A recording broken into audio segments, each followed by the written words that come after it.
Operation hunt અંતર્ગત સમગ્ર દેશમાં જે વલસાડ જિલ્લામાં ક્રાઇમ કરીને નાસ્તા ફરતા જે આરોપી છે એનું નેશન વાઇડ ટ્રેકિંગ હાથ ધરવામાં આવ્યું છે।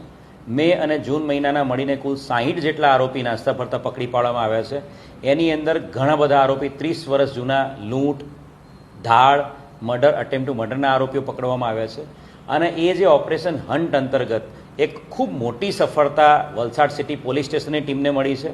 વલસાડ સિટી પોલીસ સ્ટેશનના પીઆઈ દિનેશ પરમાર, જે પીએસઆઈ ડેનિશ પટેલ અને જે સ્ટાફ છે આખો સદેવસિંહ, ખાસ કરીને હેડ કોન્સ્ટેબલ સદેવસિંહ, એની ટીમ જે આખી છે વલસાડ સિટી પોલીસ સ્ટેશન ટીમને ખૂબ મોટી સફળતા મળી છે।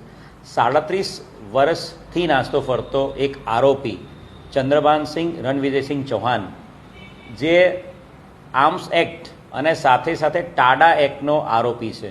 આતંકવાદી અને વિનાશક પ્રવૃત્તિ અટકાવવાનો જે કાયદો 1987નો કાયદો છે એ અનુસંધાને 1989માં આ આરોપી વિરુદ્ધમાં ગુનો દાખલ થયેલો હતો અને સતત 37 વર્ષથી આ નાસ્તો ફરતો આરોપી એને ઉત્તર પ્રદેશ જઈને પીએસઆઈ ડેનિશ પટેલ અને હેડ કોન્સ્ટેબલ સદેવસિંહ એની ટીમને ઉત્તર પ્રદેશના ફતેહપુર ડિસ્ટ્રિક્ટના ચાંદપુર વિસ્તારમાંથી એને પકડી પાડવામાં આવ્યો છે।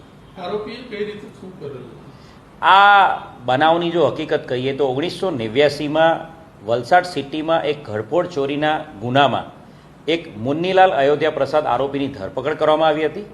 મુન્નીલાલ અયોધ્યા પ્રસાદ જે તે સમયે કોસંબા જે વિસ્તાર છે ત્યાં ઓરડી રાખીને આ જે આરોપી ચંદ્રભાનસિંહ સાથે રહેતો હતો અને મુન્નીલાલની પૂછપરછમાં આ ચંદ્રભાનસિંહ રણવિજયસિંહ ચૌહાણ અને મુન્નીલાલ બંને ઉત્તર પ્રદેશથી એક હથિયાર લઈને આવેલા છે અને મુન્નીલાલના કહેવા મુજબ ચંદ્રભાનસિંહે જ આ હથિયાર એને આપેલું હતું અને એણે પોતાની ઓરડીમાં એણે જમીનમાં દાટીને રાખેલું હતું અને વલસાડ વિસ્તારમાં ખૂન, ધાડ, લૂંટ એવા ગંભીર ગુનાઓ કરવાના આશયથી આ હથિયાર ચંદ્રભાનસિંહે મુન્નીલાલને આપ્યું હતું।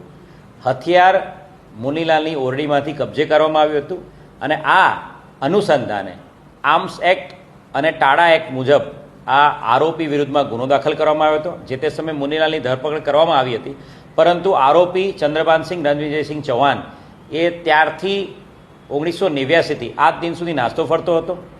છેલ્લા 3 મહિનાથી Valsad city police station PI Dinesh પરમારની ટીમ આની અંદર કામે લાગેલી છે।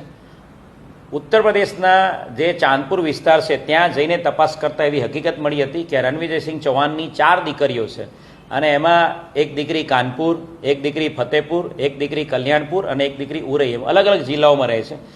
3 જે જિલ્લાઓ છે ત્યાં તપાસ કરવામાં આવી હતી અને એ તપાસ કર્યા બાદ એ જે દીકરીઓ છે, એના જમાઈ છે, એના પરિવારના અન્ય સભ્યો, એ તમામ લોકોના સીડીઆર એનાલિસિસ કરવામાં આવ્યા હતા, ટેકનિકલ એનાલિસિસ કરવામાં આવ્યું હતું અને એક ચોક્કસ હકીકત જે મળી હતી કે આ આરોપી છે એ 12મી જુલાઈની આસપાસ એ ચાંદપુરમાં પોતાના વતનમાં આવવાનો છે અને એ ચોક્કસ હકીકત આધારે વલસાડ સિટી પોલીસ સ્ટેશનની ટીમ તાત્કાલિક ઉત્તર પ્રદેશ જવા રવાના થઈ હતી અને લોકલ પોલીસ સ્ટેશન ચાંદપુર પોલીસ સ્ટેશનની ટીમ અને ફતેહપુર ડિસ્ટ્રિક્ટ એસએસપી અનુપકુમાર સિંહની મદદથી આ આરોપીની ધરપકડ કરવામાં આવી છે। એક ખૂબ મોટી સફળતા 37 વર્ષ જૂના ટાડા એક્ટના આરોપીને પકડી પાડવામાં વલસાડ જિલ્લા પોલીસને સફળતા મળી છે। હાલ એને અટક કરીને ડીવાયએસપી કક્ષાના અધિકારી દ્વારા આ ગુનાની તપાસ કરવામાં આવી રહી છે, વધુ એની પૂછપરછ કરવામાં આવી રહી છે। સાથે સાથે ફતેહપુર ડિસ્ટ્રિક્ટ પોલીસ, ફતેહપુર એસએસપીનો સંપર્ક કરીને ત્યાં એવા કોઈ ગુનાઓમાં એ સંડોવાયેલો છે કે નહીં એ બધી આગળ વિગતવારની તપાસ કરવામાં આવી રહી છે।